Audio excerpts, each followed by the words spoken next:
مسلمان کی بات نہیں کر رہا، کافر، مشرک، فاسق، فاجر، بڑے سے بڑا گناہگار بھی اگر وہ ندامت اختیار کر لیتا ہے اور اللہ تعالیٰ کی طرف رجوع ہو جاتا ہے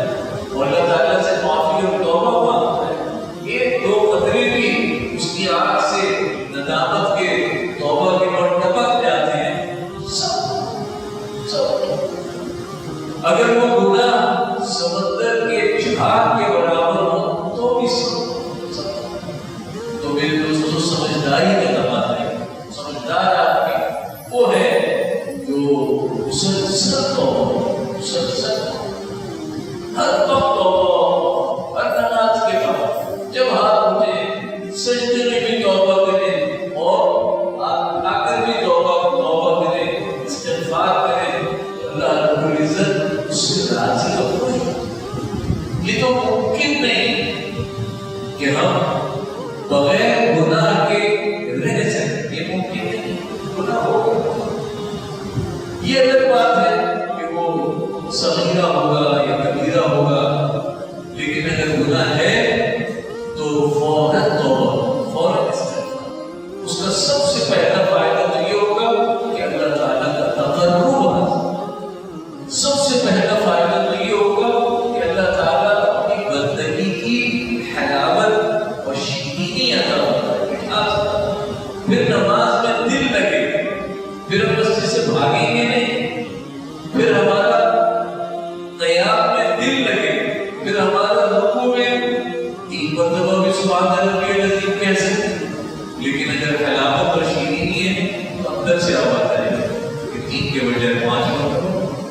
5 کے بجائے 7 مرتبہ۔ رکوع کے اندر بھی حلاوت، سجدے کے اندر بھی حلاوت، تشہد کے اندر بھی حلاوت، دعا کے اندر بھی حلاوت، تلاوت کے اندر بھی حلاوت، سب۔ اور یاد رکھیں کہ پھر معاشرتی زندگی پر بھی اس کی نہایت مبارک اثر، جسے توبہ کرنی آتی ہے، جسے معافی مانگنی آتی ہے، جسے اپنے رب کے سامنے سر جھکانا آتا ہے، تو پھر وہ خلق خدا کو بھی ناراض نہیں، پھر وہ خلق خدا کے ساتھ بھی حسن سلوک کرتا ہے، پھر وہ خلق خدا کے لیے بھی خیر ثابت ہوتا ہے، پھر خلق خدا کے لیے بھی مفید ثابت ہوتا ہے۔ چنانچہ آپ صلی اللہ علیہ وسلم کی عادت مبارک، آپ کی حیات طیبہ، آپ اس کا جائزہ لیں کہ آپ صلی اللہ علیہ وسلم کسی ضعیف کو وزن اٹھائے ہوئے دیکھتے تو فوراً لپک کر جا کے اس سے غرض نہیں کہ وہ مسلمان ہے یا کافر ہے، آدمی ہے، انسان ہے، ضعیف ہے، وزن اٹھایا ہوا ہے، اٹھا نہیں پا رہا ہے، آپ صلی اللہ علیہ وسلم امام الانبیاء ہیں، سید الرسل ہیں، وہ وزن راستے میں کہیں اذیت والی چیز پڑی، کانٹا پڑا ہے، غلاظت پڑی ہے، پتھر پڑا ہے، آپ صلی اللہ علیہ وسلم سے آپ اسے یہ اماطۃ الاذی عن الطریق، راستے سے تکلیف دہ چیزوں کو ہٹانا سنت۔ جب آدمی اللہ کی بندگی کرتا ہے تو اس کے دل میں اللہ کے بندوں کے لیے بھی رحمت کرتا ہے، اس کے دل میں اللہ کے بندوں کے لیے بھی مہربانی پیدا ہو، پھر وہ غضبناک نہیں ہو، پھر وہ لڑتا جھگڑتا نہیں، پھر وہ حقوق حسد نہیں کرتا، بلکہ وہ سب کے حقوق ادا کرنے کی کوشش کرتا ہے، اس لیے کہ اس نے اپنا معاملہ صبح شام دن رات اللہ تعالیٰ سے درست کیا ہوا ہے، تو وہ یہ چاہتا ہے کہ خلق خدا سے بھی میرا تعلق صحیح اور درست ہو، کسی کے ساتھ ناانصافی نہ ہو، کسی پر ظلم اور زیادتی نہ ہو۔ میرے دوستو، یہ وہ صورتحال تھی جو آپ صلی اللہ علیہ وسلم کی حیات طیبہ میں، آپ کے بعد آپ کے صحابہ کی حیات طیبہ میں، ان کے بعد تابعین کے زمانوں میں، تمام زمان خیر القرون ہے، دنیا جنت نظیر بنی ہوئی تھی، دنیا جنت کی مثال بنی ہوئی، لیکن جب سے ہم نے ان چیزوں کو ترک کیا تو افسوس کے ساتھ کہنا پڑتا ہے کہ چیزیں آپ کی ہیں، اصول آپ کے ہیں، طریقہ آپ کا ہے، لیکن بغیر ایمان کے، بغیر اسلام کے بہت سے کفار نے ان زرعی اصولوں کو لی اس پہ عمل کیا۔ آ جاتے ہیں ان کے ملکوں کو دیکھیں کہ وہاں ترقی ہو گئی، اور آپ اور ہم سب مسلمان ہیں، ہم سب کلمہ گو ہیں، ہم سب لا الہ الا اللہ محمد رسول اللہ پڑھتے ہیں، لیکن وہ عبدیت چونکہ ہمارے اندر نہیں ہے، وہ بندگی ہمارے اندر نہیں ہے، وہ اللہ سے تعلق ہمارا درست نہیں ہے، اور اسی کے نتیجے میں خلق خدا سے ہمارا تعلق درست نہیں ہے، تو آج ہر آدمی پریشان اگر طبیعتوں کے اندر اس بندگی کی وجہ سے نرمی آ جائے، اس بندگی کی وجہ سے حسن اخلاق آ جائے، اس بندگی کی وجہ سے اگر ہماری سیرت اچھی ہو جائے تو دوستوں پورا معاشرہ پھر ویسے بہتر ہو جائے۔ دعا فرمائیں اللہ تعالیٰ ہم سب کو عمل کرنے کی